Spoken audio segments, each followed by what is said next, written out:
Ô Rita Mundim, na sua avaliação, quem se deu melhor na briga entre o presidente dos Estados Unidos, Donald Trump, e o bilionário Elon Musk? Bom dia pra você. Bom dia! Tivemos de tudo um pouco ontem no mercado financeiro brasileiro e global. Destaque para a queda das ações da Tesla, que caíram quase 15% e influenciaram negativamente no comportamento do índice Nasdaq. Elon Musk ficou alguns milhões de dólares mais pobre. Na outra ponta, Trump também não deve estar nada satisfeito em brigar com aquele que foi o maior financiador da sua campanha. No final do dia, Elon Musk levantou praticamente uma bandeira branca, falando que a briga entre ele e Trump não é boa para os Estados Unidos. Portanto, novos capítulos devem vir dessa história, mas capítulos de paz, já que Trump prometeu cortar os incentivos para a produção de carros elétricos. Está todo mundo perdendo nessa história. E aqui no Brasil, destaque para a queda do dólar. E por que o dólar caiu tanto? O dólar tem caído em relação às principais moedas do mundo em função do descrédito dessa política comercial de Trump e do que ela pode provocar para a economia americana. Os Estados Unidos estão tendo problema, inclusive, na rolagem de sua dívida com alta de juros, os investidores pedindo mais juros para comprarem títulos do Tesouro Americano, que são considerados os papéis mais seguros do mundo.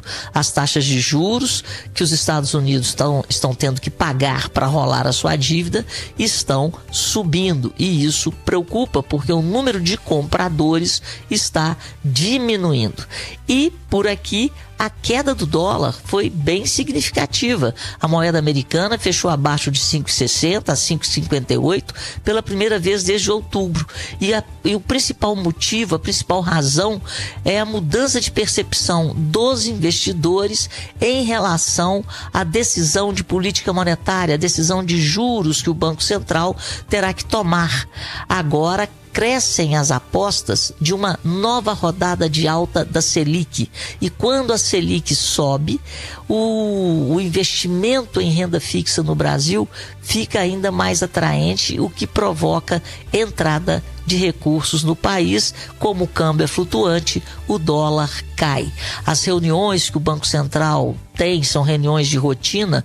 Antes da reunião do Copom com economistas no Rio de Janeiro e em São Paulo, é a principal fonte dessa percepção, dessa mudança de percepção dos investidores em relação à Selic. E só para ilustrar, a vice-diretora gerente do FMI, a Gita, ela deu uma entrevista ontem ao Financial Times e disse que essa guerra comercial para os bancos centrais de países emergentes, como é o caso do Brasil, está sendo até pior do que aquilo que os bancos centrais viveram durante a pandemia, porque o nível de incertezas em relação ao comportamento da inflação, ao comportamento da economia, é o maior nível de incertezas dos últimos anos, e por isso o trabalho dos bancos centrais está mais difícil. E isso foi dito inclusive pelo próprio presidente do Banco Central, Gabriel Galípolo, durante essa semana.